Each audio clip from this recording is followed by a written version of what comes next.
जय हिंद प्यारे बच्चों। आज का सुप्रभात। कक्षा 5 के बच्चे ध्यान देंगे। अभी तक हम लोगों ने अभ्यास पुस्तक में आपकी जो प्रैक्टिस बुक है वॉल्यूम 2 उसमें पाठ 9 के मेरी बारी के जितने भी अभ्यास प्रश्न थे और आओ करे करे निपुण बने, ये जो पाठ के अंत में जो आपको स्वयं करना है उसका भी अभ्यास प्रश्न हमने हल कर लिया।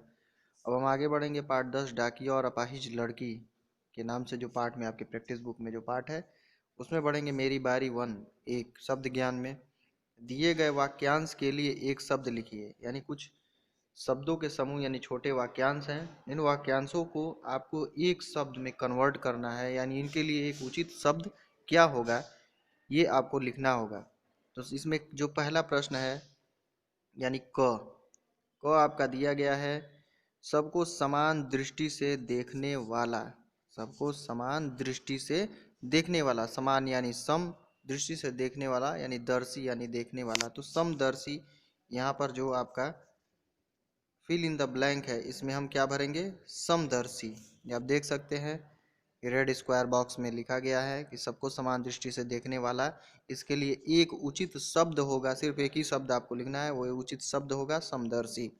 इसी प्रकार दूसरा हम देखेंगे ख इतिहास से संबंध रखने वाला। तो इतिहास से संबंध रखने वाले को हम कहते हैं ऐतिहासिक। ऐतिहासिक आप देखेंगे यहाँ रेड स्क्वायर बॉक्स में ऐतिहासिक यहाँ पर लिखा गया है, ये सामने फिल इन द ब्लैंक में। अब हमारे समक्ष तीसरा जो प्रश्न है वो है जिसका अंत न हो। जिसका अंत न हो यानी अनंत। अन मीन्स नहीं, अंत अन धन अंत से मिलकर बना है अनंत, यानी जिसका नहीं हो अंत। अन धन अंत बराबर अनंत। ये आप देख सकते हैं रेड स्क्वायर बॉक्स में यहाँ पर लिखा गया है अनंत। नेक्स्ट है आपका चौथा जो प्रश्न है घ। घ है आपका जिसके हृदय में दया न हो। जिसके हृदय में दया न हो, ऐसा मनुष्य जिसके हृदय में दया, निर्दयी। दयी यानी दयावान और निर्याति नहीं, यानी जिसके अंतर्गत जिसके अंदर दया की भावना न हो वो आपका निर्दयी। निर्दयी को हम रेड स्क्वायर बॉक्स में देख सकते हैं। इसके पश्चात हम आगे बढ़ेंगे। जो आपका पांचवा और अंतिम प्रश्न है मेरी बारी 1 में कि जो बिना वेतन के काम करे।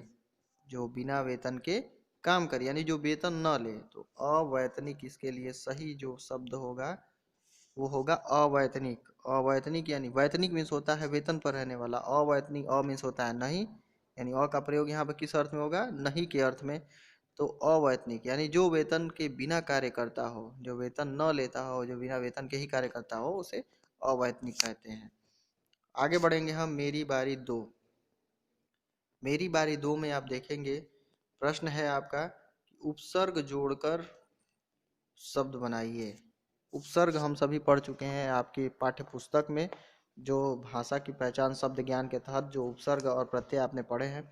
उपसर्ग जो होता है वो शब्द के पहले यानी ऐसे छोटे शब्दांश या शब्द जो उपसर्ग के पहले प्रयुक्त होते हैं, ये जो शब्द के पहले प्रयोग में लाए जाते हैं, यानी कोई भी सार्थक शब्द जिसके पहले जुड़कर, यानी उपसर्ग क्या होते हैं? किसी शब्द के पहले जुड़ते हैं, यानी पहले वो शब्द लिखा, पहले उपसर्ग लिखे जाएंगे, उसके पश्चात प्लस का चिन्ह होगा, धन का चिन्ह होगा, उसके पश्चात शब्द लिखा जाएगा और वो शब्द और उसके पहले लिखे हुए छोटे शब्द जो उपसर्ग होते हैं ये आपस में मिलकर एक नया शब्द बनाते हैं और एक नया अर्थ देते हैं। जैसे आप देख सकते हैं इसमें एक शब्द है परवाह। परवाह शब्द के पहले आप देखेंगे यहाँ बे लगा है। बे उर्दू अरबी फारसी का जो उपसर्ग है उसमें से है बे। बेपरवाह, बे का अर्थ होता है बिना। बे का अर्थ यहाँ पे होगा बिना। परवाह यानी जिसकी हम परवाह, चिंता। परवाह क्या क्या अर्थ है? परवाह चिंता, फिक्र। तो बेपरवाह तो हम जोड़ के यहाँ पर आप देख सकते हैं कि बे को परवाह से पहले अगर लिखा गया है तो जोड़कर नया शब्द बना है बेपरवाह। इसी के पश्चात हम दूसरा जो प्रश्न है आपका ख। आप देखेंगे इसमें मूल शब्द क्या है? ख में वचन। मूल शब्द आपका क्या है? वचन। वचन के पहले आप देखेंगे प्र जुड़ा हुआ है। प्र प्र क्या है? आपका उपसर्ग है। इस उपसर्ग को वचन में जोड़ना होगा। तो प्रवचन आप देख सकते हैं यहाँ पर क्या लिखा गया है? प्रवचन। प्रवचन वचन के पहले प्र जुड़ गया, इसलिए पूरा जोड़कर वह शब्द बन गया आपका प्रवचन। इसी के पश्चात जो तीसरा है आपका ग। ग में देखेंगे आप कि मूल शब्द जो है आपका अधीन। मूल शब्द आपका क्या है? अधीन। तो अधीन के पहले आप देख रहे हैं यहाँ पर उपसर्ग जुड़ा है पर। तो पर को अधीन से पहले जोड़ने पर र में अ मिल जाएगा, तो हो जाएगा आपका पराधीन। पराधीन आप देख सकते हैं यहाँ बॉक्स में लिखा हुआ है। इसी पश्चात नीचे अब तीसरा जो चौथा जो प्रश्न है, तीसरे के पश्चात ये आप देखेंगे घ। घ दिया हुआ है, इसमें जो मूल शब्द है, मूल शब्द आपका दिया गया है पूर्ण। पूर्ण, पूर्ण के पहले आपका जो उपसर्ग है वो उपसर्ग है आपका अ। अ को पूर्ण के पहले जोड़ने पर आपका नया शब्द जो बनेगा वो बनेगा अपूर्ण। आप देख सकते हैं यहाँ पर। तो उपसर्ग से हमने क्या सीखा? उपसर्ग जो होता है वो किसी न किसी शब्द के पहले जुड़ता है। पहले आकर जुड़ने वाले यानी शब्द के पहले आकर लगने वाले जो शब्द होते हैं उन्हें उपसर्ग कहते हैं। तो उपसर्ग के आधारित ये जो प्रश्न थे इसको आपने देखा। इसको देखने के पश्चात जो आपकी मेरी बारी 1 और मेरी बारी 2, इन 2 प्रश्न आपने हल कर लिए। अगली कक्षा में हम अगले अभ्यास प्रश्नों की ओर बढ़ेंगे।